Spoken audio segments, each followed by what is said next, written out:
Así que vamos a ir a la primera columna, o mejor dicho, a la columna del día de la fecha, donde todos los jueves nos damos un lujo. Y hoy nos damos otro lujo, que es tenerlo con nosotros a Francisco Cantamuto, doctor en investigación en ciencias sociales, maestro en ciencias sociales, licenciado en economía e investigador del CONICET.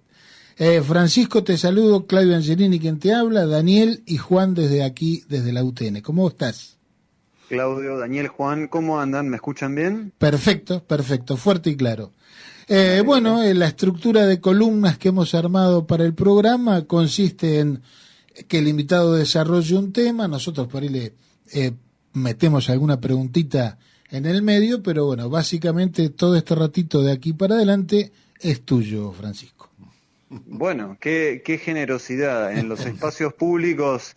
Ceder con esta hidalguía y generosidad no es usual, así que les agradezco la invitación. No, a vos, a vos. No, para mí es un gusto hablar y siempre es muy importante, como le decía a Juan en la preproducción, sostener estos espacios desde las universidades públicas de comunicación, de debate franco, de pluralidad de voces. Esto es relevante y no es una trivialidad los efectos de lo que voy a comentar. A saber, el gobierno actual, el gobierno de la Libertad Avanza, ha presentado una propuesta de reformas económicas que, si bien es novedoso en relación a su intensidad y velocidad, es decir, está yendo muy rápido y profundo, no es novedoso en el sentido de lo que pretende hacer. Y esto se puede organizar en torno a tres grandes ejes, que son el ajuste fiscal, en torno al cual el gobierno ha avanzado de manera muy severa y muy veloz, por encima de lo que han hecho administraciones previas. Ojo, no es que no haya antecedente, ahora nos olvidamos, pero también en el inicio del gobierno de Menem, antes de la convertibilidad en 1990, se suspendió toda la obra pública, por ejemplo. Entonces no es que es novedad absoluta, ¿está bien? Sí, sí. O a veces la memoria corta y el chisporroteo nos hacen olvidar de estas cosas. Primer eje, ajuste fiscal. En ese ajuste se ha pasado por encima, se ha pasado por arriba todo el Estado de Derecho, porque en la Constitución Nacional se señala con total claridad la vigencia de algunos derechos y obligaciones del Estado que incluyen, por ejemplo, el derecho a la educación, que por eso decía es importante defender estos espacios. Este es un eje. El segundo eje tiene que ver con las reformas estructurales. Sobre esto, el gobierno ha tenido mucho menos éxito del que parece, porque el chisporroteo a veces nos hace perder de vista esto. ¿Qué pretendía y qué pretende hacer el gobierno? Pretende avanzar en múltiples frentes. Con la ley bases original pretendía hacerlo en muchas escalas, algunas muy profundas y otras más bien bobas. En las profundas, que son las que nos importa, la más importante que logró pasar no solo el Congreso, sino el filtro de la justicia, es el régimen de incentivo a las grandes inversiones, que es una atrocidad, porque genera privilegios fiscales, cambiarios y jurídicos para un conjunto reducido de actores. Esta atrocidad que genera una desigualdad de derechos de manera permanente, hasta el momento no ha ni siquiera cumplido el objetivo de incentivar la inversión. ¿Qué le quedó entre gateras? Bueno, le quedó cosas que le está pidiendo el FMI que acelere. La primera, privatizaciones. Originalmente quería privatizar casi 60 empresas públicas. Le aprobaron 8, hasta ahora logró privatizar efectivamente una, IMSA, Industria Metalúrgica Pescarmona, que vale la pena señalar, es una empresa mendocina que tiene varias unidades de negocios. Una tiene que ver con generadores eólicos, una tecnología clave, acá en la zona lo sabemos, y que además es una empresa superavitaria, es decir, no da pérdida. Entonces la excusa de que se la vende porque da pérdida, falso. Se la vende por presión de los acreedores. Reformas estructurales, el RIGI, privatizaciones. ¿Qué le falta? Reforma jubilatoria, reforma laboral y ampliar la desgravación a sectores del poder económico. La reforma jubilatoria y la laboral son con las que pretende avanzar. Recordemos que la laboral ya se la frenó la justicia varias veces, a pesar de que a cuentagotas van avanzando. La jubilatoria, la previsional, también es algo sobre lo cual ha trabajado. Pensemos que este año suspendió la moratoria, con lo cual dejó a casi 500.000 de personas sin poder jubilarse. Entonces ya está avanzando en ese sentido. reordeno entonces. Ajuste fiscal va muy por encima de lo esperado. Sí. Reformas estructurales ha tenido avances, pero no tantos como quería. Y finalmente el eje de endeudamiento, es el tercer eje de actuación en el cual se parece a gobiernos anteriores, neoliberales o de corte neoliberal. En ese plano, en el plano de la deuda, el gobierno de la Libertad Avanza no ha logrado hasta el momento volver al mercado internacional de crédito que se interrumpió no con el gobierno de Alberto Fernández, sino con el de Macri que la chocó en tela en el 2018. Esto es importante, porque el objetivo del gobierno para hacer todo esto es volver a colocar deuda en el exterior, y hasta ahora no lo ha podido hacer. Esto significa, en el mercado voluntario, ¿sí? Claro. ¿Esto significa que no logró colocar deuda? No, para nada. Ha ampliado la deuda a una velocidad inusitada. Sobre todo, en el mercado interno. ¿Cómo lo hizo? Logró que sectores económicos poderosos que tienen recursos invirtieran aquí adentro. Lo que no logró convocar es inversión del exterior ni colocar deuda en el exterior. Eso no ha pasado. Si uno mira el balance cambiario de la Argentina, que es el instrumento que usa el Banco Central para medir un dato oficial, para medir cómo intercambia la economía nacional con la extranjera, lo que se encuentra es que ha entrado muy poco crédito y ha venido de la mano incluso en algunos casos de operaciones de privados, ni siquiera del gobierno. Al mismo tiempo que pasa esto, no logró convocar la inversión. El año pasado, el 2024, es el año de menor inversión extranjera directa desde que la serie existe en el año 2003. O sea, en todo el recorrido que tenemos datos, es el peor dato. Claro. ¿Qué está pasando? Y por el lado del comercio tampoco está logrando un resultado esperado, porque de hecho le está empezando a dar negativo, que se le ve licuado por el pago de intereses de deuda. En ese escenario, donde faltan divisas, donde no logra volver al mercado internacional de crédito, donde no termina de avanzar con las reformas estructurales, es que aparece el FMI, un actor que ya conocemos de hace rato. El FMI le habilitó al gobierno un nuevo crédito por $20.000 millones, una cifra que no tengo idea cuántas aulas de la UTN ocupa, nunca vi esa cifra. Claro. Tal vez ustedes se lo pueden imaginar, ¿no? Ustedes que tienen más ingenieros, capaz que pueden hacer el cálculo de volumen. Pero tenemos menos dólares. Bueno, el FMI aparece a prestar, le habilitó 20.000, pero le adelantó solo 12.000, ¿sí? Sí. ¿Cuándo aparece el FMI? Porque esto es muy importante conceptualmente. El FMI es un organismo que por mandato no te presta para resolverte la construcción de una ruta, no te presta para mejorar la educación, no te presta para nada de eso. Te presta cuando la economía está ante una crisis de balanza de pagos. ¿Y por qué es conceptualmente importante? Porque entonces el gobierno, a pesar de señalar con estas cosas que dicen todo marcha de acuerdo al plan y etcétera, en rigor, al tener que aceptar un crédito al FMI, lo que está diciendo es, estamos ante una crisis externa. Claro. No logró resolver el problema que dijo que era tan fácil de resolver.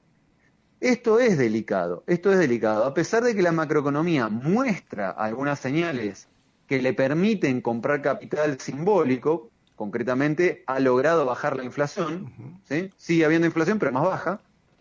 Esa reducción de la inflación le permite sostener la creencia de que va a llegar lo bueno. El problema es que ni los inversionistas extranjeros, ni los acreedores extranjeros, ni el FMI que ya le prestó, nadie de todos estos le está creyendo. Porque no invierten, porque no ponen la plata. El FMI se lo está señalando. Vos te había prestado plata para que acumules reservas y no lo estás haciendo. ¿Qué contesta el gobierno? Señores, si yo acumulo reservas, tengo que devaluar, y si devalúo, el esquema de bajar la inflación se me va al diablo. Y con eso, todo el programa se va al demonio. Está en un intríngulis sin salida. Esto es el planteo que quería señalar yo respecto de la situación actual. Que, con estos cierres, les dejo espacio a decirme, Francisco, estás completamente equivocado. Quería señalar que esto no significa estas tensiones que el gobierno marche de derecho a la ruina inmediata. Situaciones aún más críticas, como la hiperinflación de 1990, no le impidieron a Menem lograr estructurar la convertibilidad y gobernar durante 8 años más. Ujú. Sí. Entonces, digo, para que no parezca que esto catástrofe, esto ya se cae, el gobierno de Milei puede lograr algo por el estilo, pero va a ser a qué costo. Al costo de que vivimos en la convertibilidad. Una sociedad más desigual, con más pobreza, con más desempleo, con más informalidad y con menos industria. Y además, más endeudada. Hay un par de preguntas. Daniel te saluda. Daniel, si solo tenés un par, estamos bárbaros. Eso es solo un par de preguntas. No, para girar en torno a lo que planteaste, Francisco. Una, el paralelismo con la convertibilidad y Menem, veo la diferencia importante de los 90, es que Menem verdaderamente tenía cosas para privatizar. YPF, Muy bien. por ejemplo, gas del Estado, Telefónica, qué sé yo, Entel, mejor dicho, tenía verdaderamente cosas para privatizar y acá no es tanto lo que tiene para privatizar Milei. Esa es una. Y la otra, lo planteas como un logro, como un triunfo, el mostrar una inflación baja o que ha bajado la inflación. ¿Es realmente muy distinta la inflación que estamos teniendo en estos meses con la que tuvo en el momento de auge el gobierno de Cristina Kirchner? Voy primero a la primera, que me parece una observación muy aguda, Daniel. Efectivamente, el menemismo tenía todas las empresas públicas para vender, y eso ahora no está. ¿Por qué? Porque en gran medida no se volvieron a estatizar. Claro. Entonces, el primer punto es este. Pero segundo punto, cuando Menem lo hace, tenía detrás de sí una cosa que se llamó el consenso de Washington, que era Estados Unidos con plata disponible diciendo, si usted hace esto, yo pongo la tarasca. Claro. Eso hoy no está. Eso hoy en el mundo no está. El financiamiento en el mundo hoy está caro. Hay una disputa geopolítica donde no está claro cuál es el programa de reforma, no está claro si hay que alinearse con Estados Unidos, con China, con ninguno de los dos, y si haces qué, cuándo llega el dinero. Entonces, todo esto hace que justamente las bases de sustentación que tiene Milei para copiar la convertibilidad sean peores. Quiero señalar que esto es algo que hay bastante consenso, no es una locura mía. Entonces, respecto a esto, Daniel, muy aguda observación, correcta. Respecto del otro punto, el gobierno de Cristina Fernández de Kirchner tenía una inflación menor a la actual, el segundo incluso. Depende cómo la midamos, pero incluso aceptando las estimaciones que hacía la oficina del Congreso, que la hacían rondar, depende del año, pero en torno a 45% anual, eso está aproximadamente en torno al valor actual, pero con diferencias en torno a su conformación. Yo de memoria no puedo citar y tenemos el problema de que el IPC de aquel momento estuvo intervenido y no es creíble. Ahora bien, ¿qué es lo que está pasando con la inflación actual, la de ahora? Está basada en 3 mecanismos que la sostienen. Uno ya lo dije, que es mantener pisado el dólar. Pero el problema es que si el dólar se dispara, como todo parece anticipar que va a ocurrir alrededor de las elecciones, si pasa eso, ese mecanismo se te va al demonio. Claro. Segundo mecanismo para contener la inflación, el ancla salarial. Recordemos que acá mismo en la ciudad estuvimos con conflicto en algunas cadenas de supermercados porque no homologó la paritaria de comercio. Un acuerdo entre 2 privados que el Estado no tenía que ver y no lo homologó, no quiso que se pague lo que 2 privados habían acordado. ¿Por qué? Porque tiene miedo que esto impacte en precios. Y el tercer ancla es el ajuste fiscal del que ya hablamos. Entonces, estos 3 mecanismos configuran una forma de la inflación que es bastante particular. Y quiero llamar la atención sobre esto. En el año y medio que lleva Milei gobernando, la inflación ha sido menor en alimentos, que impacta especialmente a quienes están en una situación más vulnerable, y ha sido más alta en la canasta de servicios, que impacta más a los sectores medios. Uh-huh. Que te suba el gas, el agua, la luz, que te suba el internet, la prepaga, la cuota del colegio o del instituto, todo eso, el alquiler, todo eso te erosiona el ingreso disponible. Y esto es tan así que lo reconoce, por ejemplo, Lacunza, el exfuncionario del gobierno de Cambiemos, que hace un informe mensual donde muestra esto. ¿Por qué es relevante esto? Porque esta inflación, al carcomer especialmente en los sectores medios, es ahí donde mella con más fuerza el daño que produce, no los sectores más vulnerables, que uno diría, pero ¿cómo es que esto no explotó? Bueno, por la forma que tiene la inflación, que está golpeando más en un sector distinto.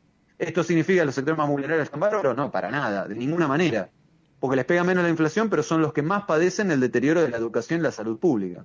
Claro. Ujú. Podríamos decir, Francisco, que en especial el tema tarifario, tarifa de servicios públicos, se ha convertido en un mecanismo de traslado de ingresos de un bolsillo a otro, ¿no? Del bolsillo de la clase media hacia los bolsillos de Don Camusi, Don Midlin o quien quieras. Eso es exactamente así, y es un viejo sueño del poder económico. Porque esto, uno rastreando lo que decían, es algo que le estaban demandando de manera abierta, al menos desde el año 2003, el conjunto del poder económico. Uno podría decir, bueno, a ver, yo soy de los que sostiene que el esquema de subsidios de tarifas era algo que había que revisar. Era algo que no estaba bien estructurado y que era necesario revisar con detenimiento. ¿Sí? Aclarado eso, si el único efecto de subir los precios va a ser mejorar la rentabilidad de los grandes actores del sector energético sin que esto signifique más inversión, entonces prefiero las tarifas pisadas, que quieren que les diga. Claro, tal cual. Yo quiero volver a los jalones que marcaste al principio, caracterizaste, ¿no? Ajuste fiscal, reformas estructurales, RIGI, privatizaciones. Lo que te quiero preguntar, ¿la destrucción del aparato productivo es simplemente una consecuencia o es un objetivo de esta línea de gobierno? Mira, es una pregunta controvertida, digamos. Yo me acuerdo que sobre esto mismo debatíamos, incluso con futuras ministras de Economía del país, respecto del gobierno de Cambiemos, con una pregunta parecida. No hay una respuesta unívoca y creo que es opinable. Mi sensación es que efectivamente hay una intencionalidad de destruir parte del aparato productivo, porque sin esa destrucción, es imposible seguir haciendo que se deteriore la distribución del ingreso. Mientras el país tenga un entramado industrial, un entramado pyme, va a tener trabajadores que cobran salarios y salarios decentes, o al menos la expectativa de.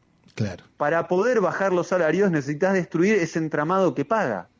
Entonces yo creo que sinceramente esto es parte del proyecto, del objetivo. Si no, no se entiende, por ejemplo, cómo baja los impuestos a las importaciones de algunos productos del exterior y no los baja a lo de la producción industrial local. Claro. Que ojo, yo no estoy abogando por la baja de impuestos. Lo que digo es, si le baja a lo que se trae de afuera y no le baja a lo que se produce acá, evidentemente está queriendo dañar a lo que se produce acá. Claro, en un mundo que va al revés. Francisco... Perdón. Esto que acabas de decir es importantísimo. Esto es muy importante. El año pasado el FMI, no el Comité por la Reconstrucción de la Cuarta Internacional Trotskista, no, el FMI publicó un estudio donde decía que en el mundo está creciendo la importancia de la política industrial, es decir, lo que crece en el mundo es exactamente lo opuesto a lo que hace Milei. Claro. Está poniendo a la Argentina fuera del mundo. Esto es lo que quería decir, por eso es tan importante. Claro. Francisco, en el esquema que presentaste, que además es muy didáctico y creo que muy radial, además, que es complicado esto, trasladarlo. Mencionaste que el endeudamiento de alguna manera funciona como el reaseguro de lo que está sucediendo y que ese endeudamiento es progresivo. ¿Qué vamos a hacer con ese endeudamiento? ¿Tiene salida esto a futuro? Digo, un gobierno que quiera caminar en otro sentido, que quiera caminar hacia la industrialización, hacia salarios dignos, hacia pleno empleo y demás. ¿Qué hace con ese endeudamiento que va a estar? Porque los 20.000 que ya se dio van a seguir en la cuenta del debe, ¿no? De nuevo es una pregunta enorme que no admite una única respuesta. No hay una salida fácil. Y lo que no está sobre la mesa, yo creo que sí está claro que lo que no está sobre la mesa es la posibilidad de salir simplemente pagando, como ocurrió durante los primeros gobiernos de Cristina y de Néstor. Ajá. Esto yo creo que hoy no es una alternativa. La idea de, bueno, como pasaba hasta hace 2 o 3 décadas, con una buena cosecha o 2 nos salvamos. Esto creo que está ya fuera del alcance, el volumen que adquirió el problema. Claro. Cuando se le pagó por adelantado al FMI en el año 2006, se le pagaron 9.700 millones de dólares. Ahora le estamos debiendo, con lo que los 12.000 que ya desembolsó y los 45 anteriores, más de 57.000 millones de dólares. Claro. Es un volumen muy superior, además de todos los otros compromisos de pago. Entonces es necesario buscar salidas políticas y en ese marco hay un montón de propuestas dando vueltas. Una que hace poquito se estaba discutiendo porque denunció Cristina Fernández fue la posibilidad de repagar lo que corresponde a la cuota y el resto discutirlo políticamente señalando, bueno, se vulneraron los criterios de asignación técnica. El FMI contravino su propio estatuto al hacerlo. ¿Cómo Entonces, es eso de la cuota, Francisco? la propuesta la hizo Daniel Koster, que es el economista en jefe de la Confederación Sindical Internacional. Y lo que dijo es, bueno, a los países del FMI le presta de acuerdo a una cuota. Todo lo que se presta por encima de esa cuota lo podemos asumir como una asignación de tipo política. Es una división un poco arbitraria, porque todo préstamo del FMI es político. Pero decir, bueno, a ver, hasta el límite de lo técnico puede tener algún sentido. De ahí en adelante fue un contubernio político, entonces hay que discutirlo en esos términos. Bien. Y se tiene que responsabilizar el FMI, ver qué hace. ¿El FMI puede conceder un alivio? Sí puede, lo ha hecho. El tema es que quiera. Claro. La Argentina necesariamente para salir de esto, tiene que dar algunos pasos centrales. Uno de ellos, determinante, es construir alianzas internacionales. Solo no puede. La Argentina sola no puede salir del berenjenal del endeudamiento. Y contrario al imaginario de que esto pasa solo en Argentina, el Banco Mundial presenta un informe donde señala que hay al menos 60 países que están en riesgo de cesación de pagos. Si uno mira el informe de la UNCTAD, que es otra agencia de Naciones Unidas, encuentra que dice que los países que están en esa situación alcanzan a 77 economías. Es decir, estamos hablando de casi la mitad del mundo ante esta situación. Esto hay que aprovecharlo políticamente para construir redes en el mundo. Y hay debates que se están dando. Ahora mismo que estamos hablando, está terminando la 4ª Conferencia Internacional para el Financiamiento para el Desarrollo en Sevilla, que es donde están discutiendo las normas para tratar de ordenar cómo van a actuar los grandes prestamistas del mundo. Bueno, tiene que haber lograr incidir ahí porque el mundo está yendo hacia un lugar donde la deuda está aniquilando la humanidad. Entonces la solución tiene que pasar por una estrategia de diálogo internacional, no una salida unívoca de la Argentina. Sí. Otro punto central tiene que ver con volver a poner sobre la mesa el debate público, que es esto que están haciendo ustedes, de volver a discutir la deuda. En el año 2019, cuando todo el mundo sabía que la deuda que había tomado Macri era una locura técnica y un contubernio legal, en lugar de parar los pagos, auditarla y responsabilizar, se renegoció muy rapidito y se validó una deuda que era ilegal. Ilegal, digo, para que quede claro. Macri y Duhovne negociaron un acuerdo con el FMI y la fecha del acto público, el acto administrativo que les habilita a negociar, tiene fecha de 2 días posterior a cerrar el acuerdo. Claro. Muy bien, Francisco. Qué detallista eso de también. Sí, claro. Estamos en los detalles finos. No, detalles finos. Se aprobó 2 días después de que se haya firmado.